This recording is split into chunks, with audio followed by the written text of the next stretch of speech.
When we talk about representation in the local, I have to say that representation was done the same way we did it in 1934. In the past, you would come, you'll fill out your complaint, and you would probably wait 2, 3, maybe 30 days before anyone would even get back to you. The members was feeling like, oh my God, it takes so long. You know, it takes so long. And sometimes they think, do the union really work? How can we put in the right systems that will get us going into the 21st century? Thank you for calling Member Resource Center. I mean, we're either going to live by innovating as a union, or we're going to die because we're dealing with the old problems. So we want to find the most efficient and most effective way to represent our members, and so the Member Resource Center, that idea was born. Forget about what we have now. Think about what we would do if we were starting from scratch. The union was set up to deal with the industry in 1934, and the truth is, nothing much had changed in the union since 1934. And then all of it changed. The companies changed, the industry changed, the owners changed. Everything has become globalized, diversified. And when you look at our structure, it's completely the way it was. So we said to ourselves, how should we change to match what's happened in the industry? If we're going to really be able to raise standards for our members, for service workers and working families all over, we need to become stronger institutions. And we really got to a place where we understood that we were spending a significant amount of our resources on the grievance process, to the detriment of being able to grow, put the type of resources we need into organizing, and to building internal strength and political strength in the union. When I first heard about the grievance center and what it was supposed to entail, I was a little skeptical. The biggest resistance we got was from the reps. And if you think about it, you can understand why, because we were really asking the reps to completely turn around how they did things. The members were used to seeing the rep to handle day-to-day situations as well as resolve their issues at work. To separate that by creating a field rep versus a grievance rep, I thought it would take away from what the members like to see, which is a person that represents the union. The call center is very crucial and very important for our members. You can call anytime during the day or during the night. And you are sure that someone will call you in that 24 hours and you're gonna speak with live person. They can choose language that they prefer. It's great now because we can focus on one particular aspect of our job. I can focus strictly on the grievances. And when you're comfortable knowing what's expected from you, it helps you deliver a better product to the members. So now we have a whole new system. If a member in any building, in any area of the city needs help, they call into a central call center. If they really have a problem, they go over to the grievance center. Just tell me some more about the problems. I'm being helped. I have somewhere to go and get answers.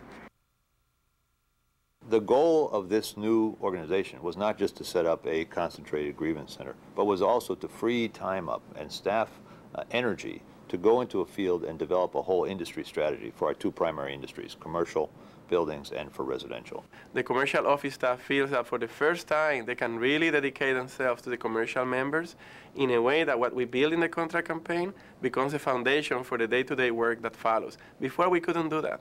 It's always good to see field reps in your building. It's good to let them know that they are working for you and with you. Now the time is consumed by talking about the union, how we're moving forward, how we continue to grow, how politics helps us to grow, and how our members have to be engaged in the union in a greater way. This was one of the highest turnouts of any of the rallies and the support that we've got throughout the city ever. Everybody is involved. There was nobody working inside the building. Everybody was, when we wanted in street, was outside in street. The owners were out there, they saw us, they saw we were serious. They've never seen those results before, and everyone came out. The activism was wonderful, and it sent a message. We're still strong and we're here to stay.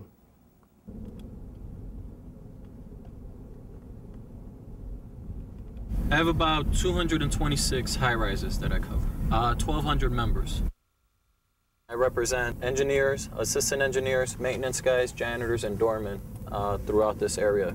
We're going to be going to one of my buildings in the Gold Coast, and I want to give my guys the residential newsletter and then sign on to my Eastlake petition. Eastlake, okay? Eastlake, we're doing very well. We're signing up a bunch of guys, and folks are definitely interested in joining with the union. So what we're going to do is later on this month, we're going to do a big delegation to Eastlake's corporate headquarters. Okay, you guys down with that? Yeah. Sure. Yeah.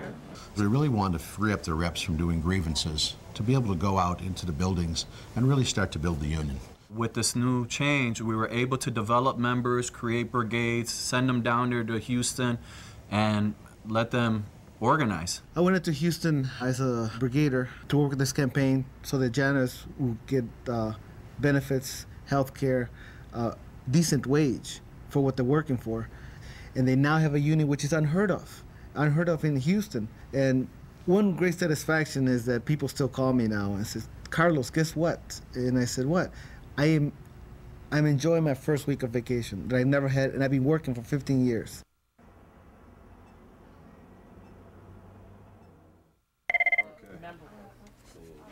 Thank you for calling Member Resource Center. This is Karen Jenkins. Yes, it is. Yes, it is, sir. This is the right place. Okay, is this concerning a issue on the job, ma'am? Well, you will be assigned an advocate, and the advocate will continue to help you through the grievance process. Oh, thank you for calling us, okay? What we're attempting here in California is on a huge scale. You know, we started off with 500 contracts, 235,000 members, and a dream, which is let's have one place where everyone will know what is going on with our members, and so that we could actually look at that information and be really strategic about where the union needs to go in terms of representation and organizing. So right now we're 8 to 4. Very soon we'll be going 7 to 7, and then we'll be trying to add on the weekends. Ideally, staff and resource permitting, we want to go 24 hours. We want to handle the representation part of our union work in a different way that allows us time to be more creative, to partner with our employers in ways to bring about innovation and quality to public service. That's incredibly important, or we will be dinosaurs. Eventually there will be about 30 resource organizers who will be sitting here in this room. There's 4 different teams that will be serving 4 different locals: 1021, 521, 721, and 221. So from Northern California down to the Mexican border. I think one of the big pluses of the Member Resource Center is the sophistication of the technology, specifically the database. The moment we need any answers and statistics and data, strategy making kind of information, we're going to be able to come here because we have that database centralized for us.